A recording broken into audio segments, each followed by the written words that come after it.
I am just getting back into some competitive golf. I haven't played a tournament yet this year, although I did have two pretty unique opportunities in the last couple weeks to play in pro-ams. One for a PGA Tour Champions event in Morocco, and the other for a PGA Tour event in Puerto Rico. And those were firsts for me. I've never been in anything affiliated with PGA Tour. And the Champions, for those who don't know, is the senior tour, guys over 50, but that came from the PGA Tour. So I was lucky enough to play with a couple legends on both of those events, and warm up on the driving range next to the big dogs, and just even to play a PGA Tour course was a first for me, let alone in foreign lands like that. So those two opportunities kind of sparked me. The dream has never died. For a bit of background, I've been playing since I was 5. Then I played in college, and then have been professionally competing for about 8 years. But last year was my very first year where content and brand deals, as well as trying to grow my own personal brand, sort of took the front seat. And I still competed lightly, maybe 10 times last year, but that was the lowest level of involvement with the pro golf ranks since getting out of college. And the way that this year has started has got me pretty excited, thinking that if I can find a little bit of a way to systemize my content and continue telling the story in a more efficient manner, probably by outsourcing one, and then seeing if I can learn a bit about AI and leverage some of that to cut up clips for me and do a bit of editing, etc. I think I'll hopefully have more time and freedom to compete again this year. So long story short, 4 days from now is the first thing that I put on the books that I'd like to compete in. And then there is a qualifying school for PGA Tour Americas, which will be happening in Canada this summer. That Q school is in May. Set that on the calendar as something I'd like to play, and hopefully get the ball rolling from there and get some status on a tour, and just pack the bags, hit the road, keep the journey going. There's got to be something wrong with my brain. Why did I pick 2 one-in-a-million careers and then try to mash them together in this weird way? But no, that's always how I've been. I think it's I have to pick something that seems so far out of reach it's almost impossible, and then that's enough to get me to lock in and be fully engaged with the process of trying to figure out how to do it. I've been that way as long as I can remember, and even without achieving the ultimate goal, I seem to still improve a lot. And I think I'm better off for choosing these extremely lofty and challenging pursuits and aiming for the stars and missing than setting a bit more realistic goals that don't really command my full attention, and my brain is still kind of not present and dabbling in other arenas. So right now, the past couple of years, that has been my obsession, trying to figure out how to be one of the first guys that's successfully documented a journey in any pro sport from a lower tier developmental level to the big leagues, hopefully PGA Tour or European Tour. It's an idea that I got stuck in my head about 7 or 8 years ago now. Gary Vee was really heavy on promoting documenting the journey and the process, not glamorizing and making too big of a deal out of the end result and waiting until you accomplish that before you open up your mouth and start making content. He was like, do it now. The journey is relatable. Everyone's on a journey. People can learn from your mistakes along the way. You can hold yourself accountable along the way by trying to turn yourself into the main character in a movie and document your habits and your wins and losses. And that resonated with me back in 2015 or 16. And in my own way, slowly started doing that. But it's really taken a lot more steam the last couple of years. And then obviously the professional athlete journey is another one in and of itself, which has been enjoyable and challenging and all the emotions mixed into one. But I do think it brings the best out of me physically, mentally, spiritually, emotionally, puts me around good people, other hardworking people that have a clear set of goals, plan of attack to try to achieve them. And those are the people I want to be around. But combining the two, I think, is symbiotic. I think we're going to see more of it. People realizing that at first, when you're not polished at creating content and the system for capturing, producing, editing, distributing, when that's still got holes in it and maybe you haven't figured out how to hire people to help you with that yet. It's a full-time thing. It takes your entire waking existence every day to plan, film, post-production, distribute, and then manage your followings once they start to grow larger and you have lots of comments and requests for different things. That's a full-time thing in and of itself. So is being a pro athlete and the training and protocols to try to get to the peak of your sport. But I do think that they are symbiotic in the sense that once you've, I've got a tripod here filming me right now. Once you've got your recording apparatus dialed in and you're kind of used to the same routine every day of I film myself at the gym, I film my meals, I film my training, maybe I sit down and have a mindset talk or a coaching call and I film that. Once those things are locked in, I think it can become quite motivating and something that holds you to a higher level of accountability than you would have if you weren't filming yourself every day with the expectation of sharing it with an audience, hopefully inspiring or educating them in some way because they have a similar goal to you and that's why they're following it.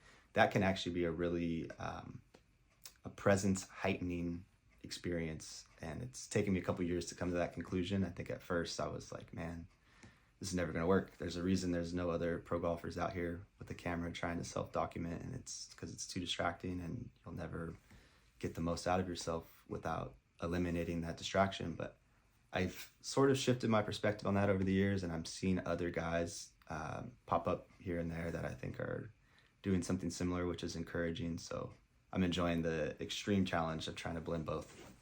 Mm-hmm. The biggest thing that's helped me is finding some good role models and people that inspire me that are doing what I'm trying to do myself. And I think that took a long time to find.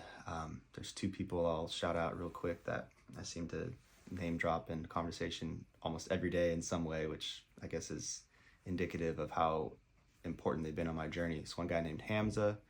He's a self-improvement YouTuber and has a bit of a private community that he's mostly focused on educating and mentoring young men in all facets of self-improvement.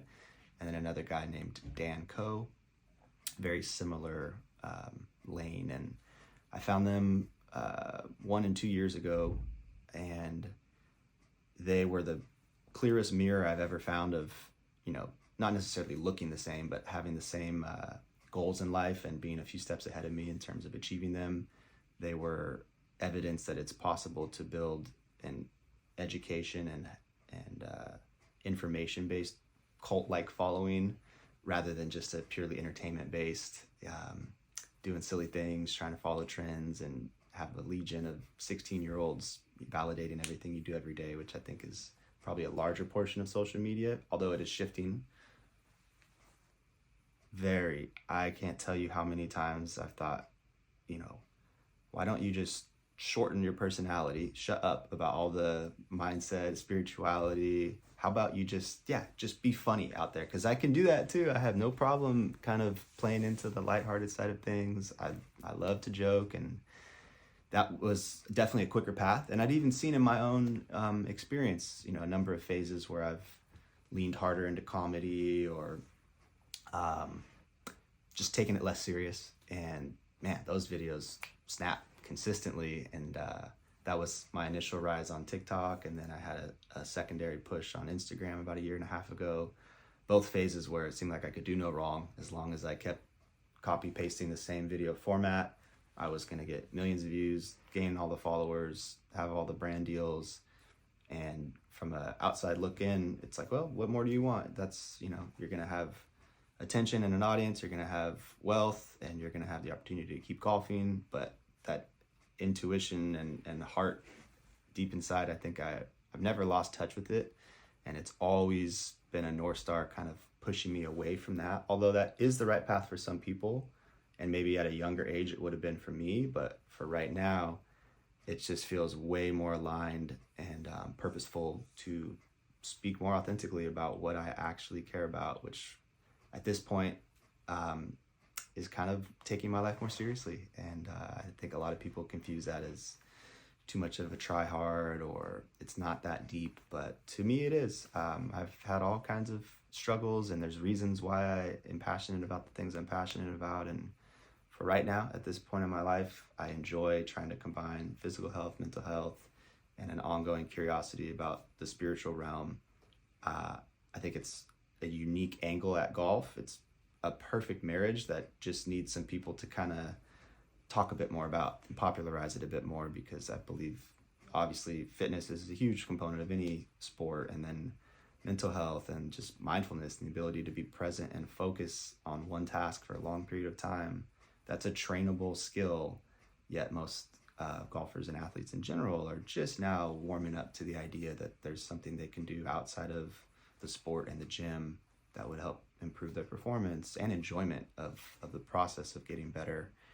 And so I'm enjoying trying to talk about all these different things and go down all these different rabbit holes, and it's a way slower growing process than it would be if I just shut up about that and focused on whatever's trending and relevant right now, purely entertainment based stuff mostly.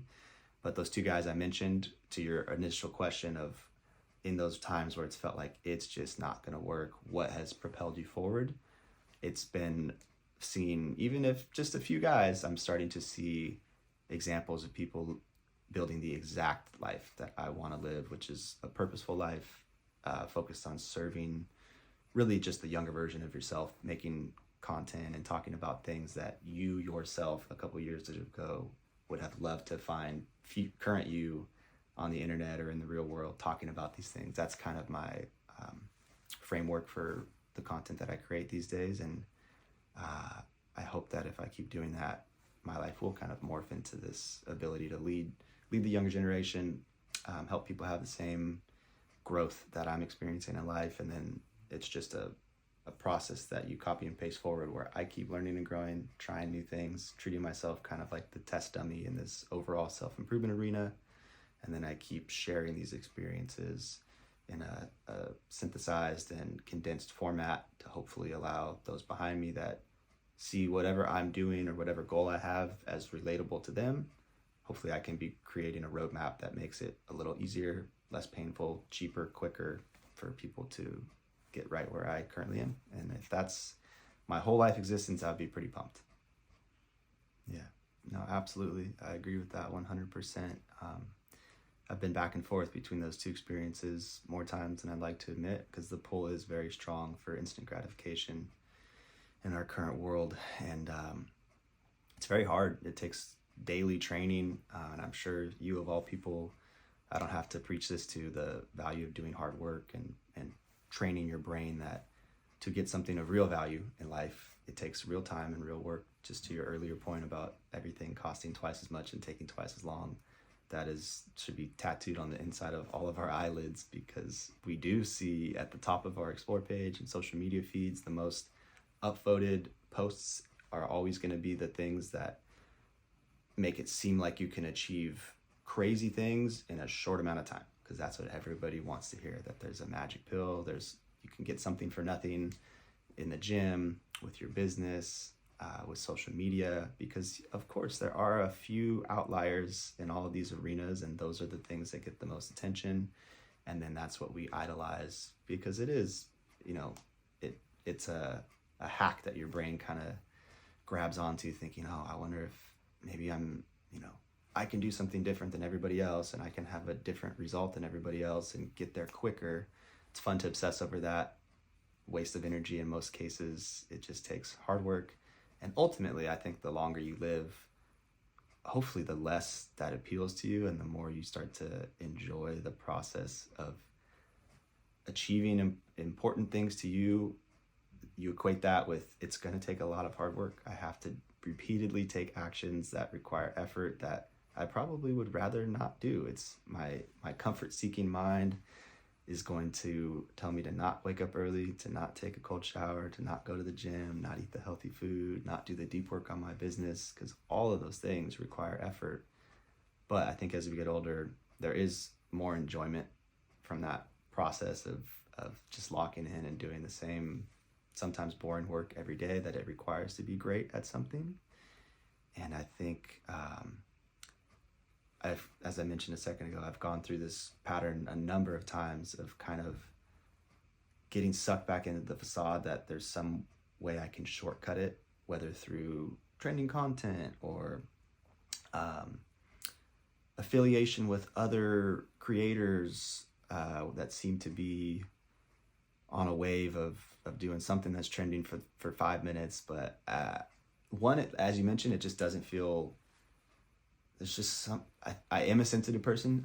I didn't know that until the last year or two, or I have the right terminology for it, but I've been in some spiritual circles in the last year where they describe it as being an empath or a highly sensitive person, someone that can really feel energy off of other people, off of the universe as a whole. And in the day to day, that experience can be quite hectic because we're just thinking more. Our brain is more turned on, and not in a condescending or high horse sense, but it's just we're feeling more feelings, which can be distracting and challenging to compartmentalize and still preserve enough brain power and energy and life force every day to move forward. Sometimes I find myself just completely trapped in this over analytical, repetitive thought loop.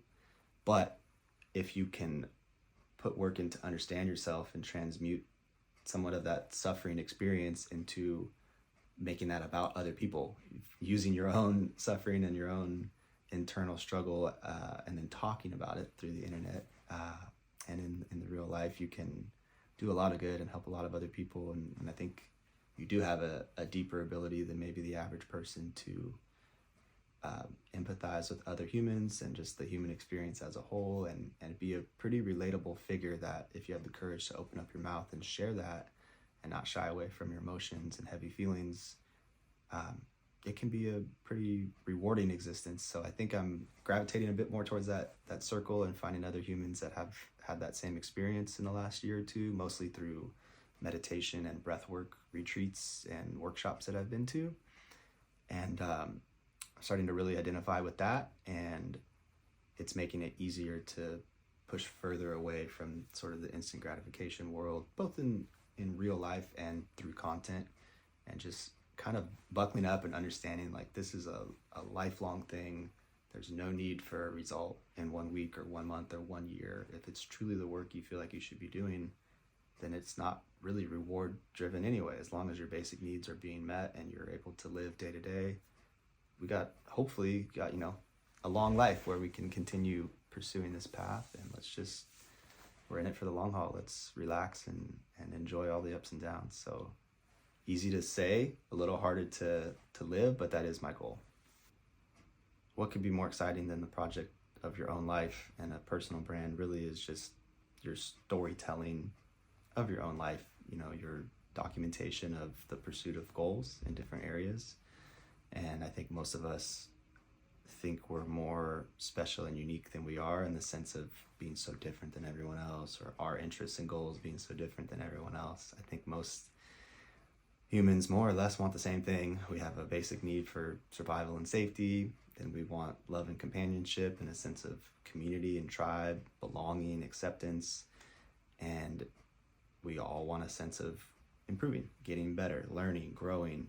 And I think the internet is an incredible way to achieve all those things, but it's really tricky to navigate and avoid distractions and set up your algorithm to feed you people that are aligned with what you're interested in. You have to resist the temptation to click on sensationalized titles or shallow pieces of content, hundreds and hundreds of times before eventually your phone kind of gets the message like, okay, he's not interested in this. He wants to learn about breath work, or he wants to learn about meaning of life. And, maybe it's less popular, but there are accounts out there sharing things like that. Let's show him some of this. But I think that in the long run, it is possible to set up the internet and your phone to be an ally and support your growth. And I think the more and more you share, the more you realize, like, yeah, most of us are basically the same, and basically we do want the same things. Let's,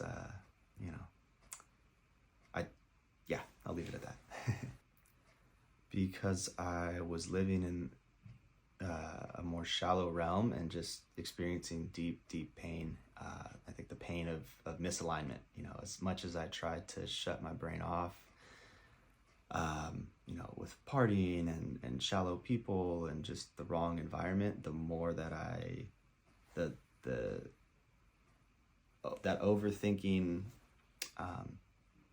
basically younger version of myself has never gone anywhere. We can just kind of muffle it and mute it more and more with filters, other surface level activities and environments and people. And man, I tried my best because it felt like it didn't work. It's like, man, why is everyone else so different? Why am I experiencing so many challenges and so much pain being this way? Wouldn't it be easier to just not be this way? It doesn't seem like everybody else is in their fields 24/7 and, overthinking everything and searching for deeper meaning in life. It seems like most people are, at least on the surface level, relatively content, which I think was a lie. I think I just didn't really see what was going on until later in life and realized that no, everyone has their own suffering, and I'd much rather be suffering in the pursuit of realizing my full potential and being my authentic self fearlessly in the world. I'd rather experience pain and suffering related to that than the pain and suffering of regret and just not even trying, knowing that I should be doing something more, trying harder, resisting the pull into a bit more shallow, degenerate world. I should be, struggling with that for the greater good of hopefully, at some point feeling okay to be myself and share that with the world, and then letting that give courage and strength to others who are going to go through the same battle I went through, feeling like, wow, why am I like this? Maybe it'd be easier to just be like everybody else. That pull is strong because that's what is normalized, especially in Western culture, and almost glorified. But yeah, I think grateful for all of it. It's been, I wouldn't, as you asked what kind of brought me into the spiritual realm, and I guess it took me a second to answer that, but it's basically I think extreme pain is what creates the most motivation for change and action. If you're not really, really discontent and unsettled with your current day-to-day experience, you're not gonna do anything to change it, because it takes a lot of effort and sometimes a lot of money and time, and setting yourself up for traumatic experiences, whether that's quitting a job or moving cities or changing friend groups. There's a lot of effort that is required to change your day-to-day actions and habits to get a different result, aka a different set of feelings and emotions that you experience on a day-to-day basis. That takes a lot of work, so you got to be in a deep place of discontentment usually to inspire that change, and that certainly has been my case repeatedly. Lots and lots of experiences of just not knowing that I was doing the wrong thing. There was something else I was supposed to be putting my attention and effort into, and I was kind of just buying into other people's goals and dreams for me, or what works, what version of Alex Romo makes, those people around me at that time feel best. And it's not this chasing lofty goals, over analyzing and overthinking everything. It's more of a subdued, quote unquote, normal, average version of me that would fit into the majority of circles. And I think it's been a crazy learning experience, and we're really just getting started. But I feel some peace and contentment moving more in the direction of meditation, mindfulness, breathwork. Those are just a few of the surface level modalities that I'm learning about right now that move me more in that spiritual direction, and make me feel a bit more fulfilled, a bit more in tune with my own intuition and heart, which makes it easier to tune out the external noise. There's really just two radio frequencies at all times. I think it's your heart voice, your internal mental chatter, which is just coming from your intuition, kind of like a North Star telling you like, hey, pay attention to this, go this way, this is what you're interested in. And then there's external noise, whether it's from social media and our phone, our immediate environment where we live, our friend circle, whatever information is coming at us through Netflix and television and programming and music.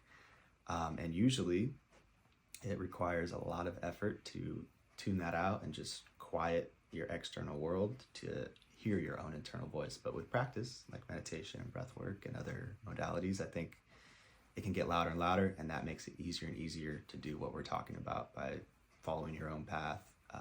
If it is different than most, not being afraid of going upstream when everyone's going one direction, but actually finding some peace in that and trusting that there are other humans out there that feel the same, and if you can stay on this path long enough, you will have enough evidence that you are the person you say you are, and the tribe will grow, and the people will follow, and that will be that sense of community, that and acceptance and love that we were longing for all along.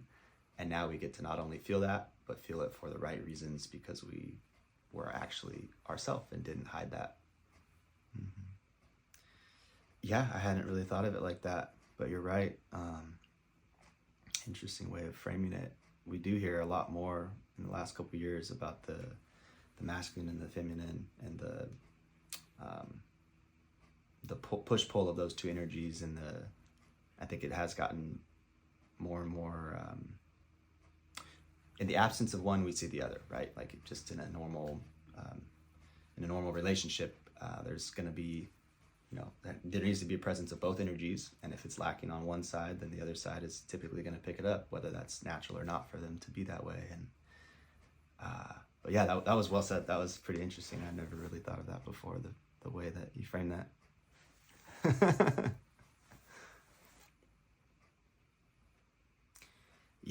Yes, and experience tremendous benefit anytime I do. I did 3 breathwork journeys over the last 12 months, and those exactly.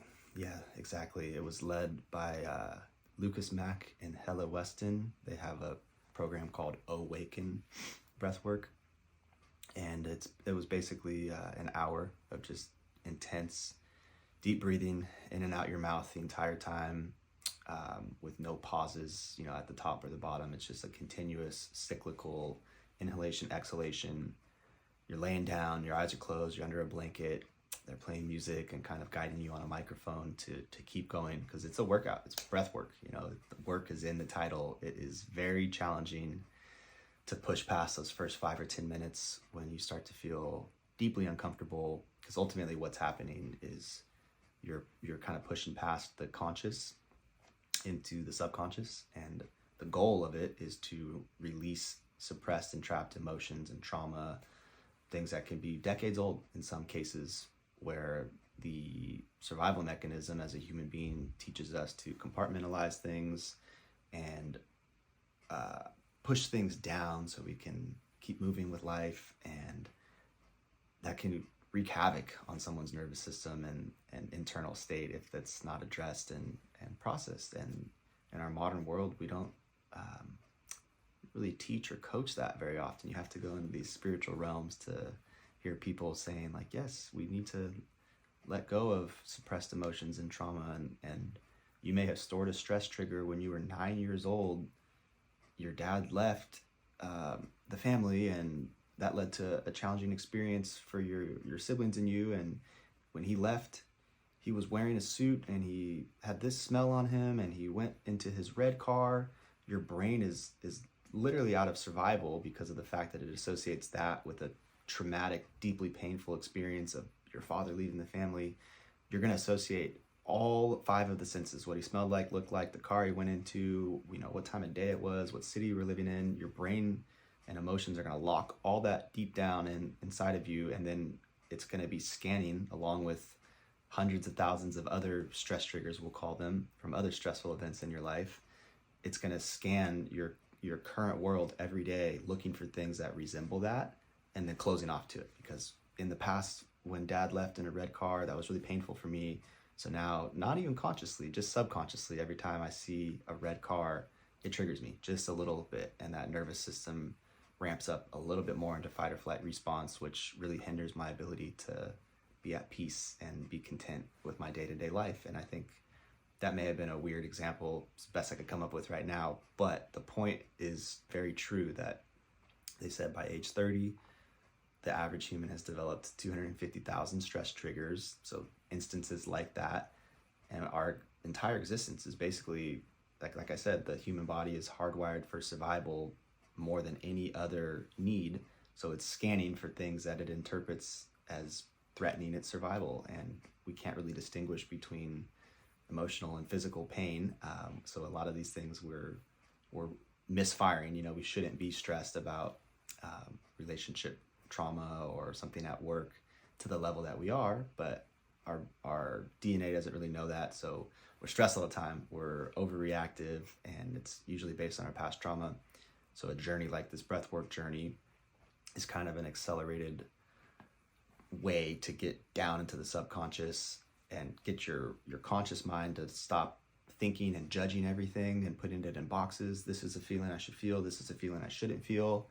And it just can open up, and you'll walk around a room like that of a couple hundred people on this holotropic breathwork journey and see people laughing hysterically, screaming out of anger, crying. That's probably the most common one. People just weeping and sobbing. That's been my experience 2 out of 3 times. It's brought out deep sobbing and crying. And you may or may not even remember when you come out of it what exactly was going on.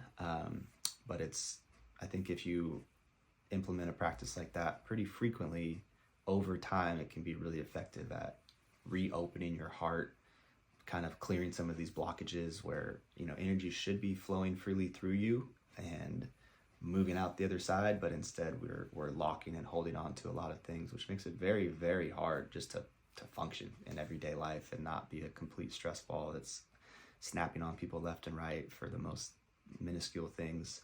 And then meditation and cold exposure, similar. I think that this breath work is an accelerated version of meditation because you're kind of forcefully putting yourself in that state. Meditation is a bit more, and I love it too, by the way. I did 3 meditation experiences last year as well, and the most in-depth being a week-long retreat in Mexico, where some of the days we were doing meditation and then a version of it called rounding, which is kind of a combination of breath work, yoga, and meditation.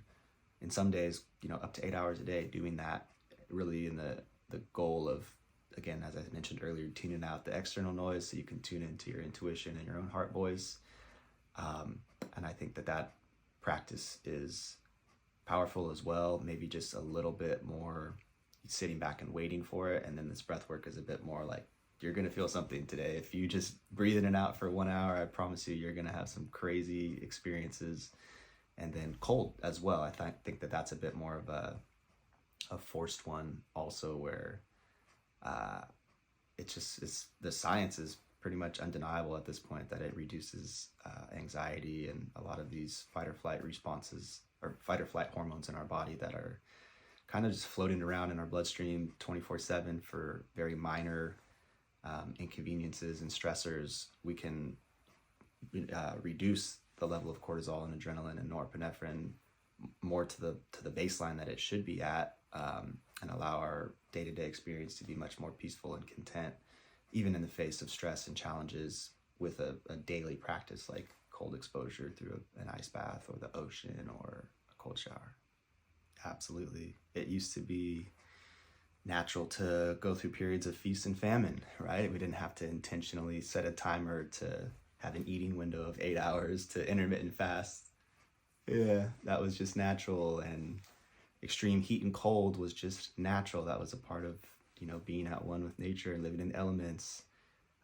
Extreme hard work, it wasn't necessarily going to the gym and setting ourselves up for a particular workout. It was just the daily rigor of surviving and hunting and gathering. And you're so right in the way that you said that.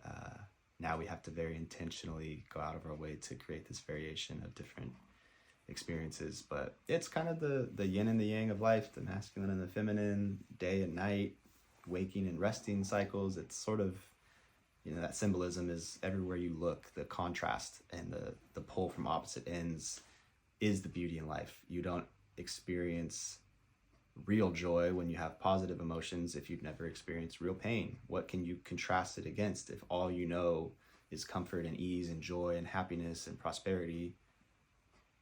Then it becomes normal. That becomes your normalized experience, and it loses the pop that it has if you just came into a period of joy and prosperity after a period of extreme hardship and lack of abundance. And that's, I think, what a lot of people are missing. And it's not their fault. It's what we're being sold and what's being promoted and normalized. But if you really zoom out for a while and lose this obsession with the notion of everything should be easy, everything should be comfortable, everything should be quick. If you zoom away from that, I think most of us, if we're honest with ourselves, can probably admit that that's not the point. That's not a peak optimum human experience. The point of life is to experience all of it. What do I know? This is just me theorizing, but I believe, at least for myself, that you should be open to all of it. We want the highs and the lows. We want the falling in love and the heartbreak. We want the periods of feast and famine. We want the hot and the cold. Just feel all of it, stop labeling everything as this is a good experience, this is a bad experience. I think intuitively we know that, but then we're told through programming and social media and the modern world that struggle is bad. You shouldn't have to struggle. It should be easy. There should be a clear path to success. You can, try this online business and flip real estate to make $1 million in 6 months. Like, that's possible, and you deserve that if you put the work in. And it's like, I think it's we've lost the point, and a lot of our suffering is kind of brought on by our own perspective and expectation that life should be one way, and anytime it's not this one way, it's bad. And it's like, no, it is what it is. You're labeling things as good or bad, and the more experienced we become at living life, I think the more we realize that our perspective creates our reality. Our experience day to day is truly nothing more than a mind projection.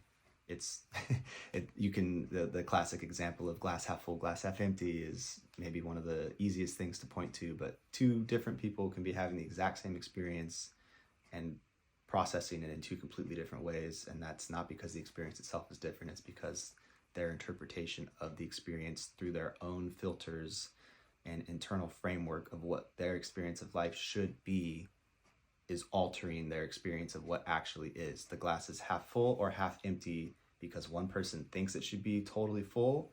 The other person is grateful that it's just not totally empty. And that can be extrapolated out into every arena of life in a really interesting way. But yeah. Thank you, Tom. On Instagram, Alex Romo Golf. On YouTube, Alex Romo Golf. On TikTok, _ Alex Romo, but on all platforms and Google, hopefully if you just search Alex Romo, it should pop up. And my goal this year, what I'm actively working on in the month of March, it's 2024 right now, I'm trying to launch a school community. That's skool.com. It's a very powerful, have you heard of it, by the way, Skool? Oh man, you've got to check it out. It's growing quickly. It's basically education social media. It's like an online university, so anybody can open their own online community, which most of them look something like a combination of courses as well as a calendar of daily or weekly Zoom calls for kind of lectures and coaching and Q&A, and then a discussion board, kind of like Facebook, of people posting questions or summaries of different things that they've learned, book summaries. And so most of these are paid communities, so people with extremely like-minded or similar common interests. There's usually one leader in a group like that, and then other paying members of it. And by being a part of it, it's just like elevated social media. If you follow an Instagram or YouTube account and you really like what they say, if they offer a school community, you get personal access to them as well as a combination of courses. So it's a lot of work, but I'm trying to kind of create some courses and figure out the best way that I can summarize things that I've learned thus far. And of course, I don't know it all yet. I want to keep, surging forward, but I'd like to start sharing in a more concise and consolidated format for the people that are really resonating with what I'm saying and have been following, maybe for years in some instances, and would like to get closer to me, more personal access, more one-on-one coaching and Q&A and Zoom calls and stuff. I really have never offered much of anything in the past other than personally answering people's DMs, running into people in the real world, or posting videos and content online. And I think I'm really enjoying being in, like Hamza, who I mentioned, he has a school community. I'm enjoying what I'm getting from others. And so I think it's only the natural progression for me to try to follow in those footsteps. So hopefully very, very soon, I'll be promoting the Alex Romo, basically, university on school, and that'll be promoted everywhere that I just mentioned: Instagram, TikTok, YouTube. Thank you, Tom. Appreciate it.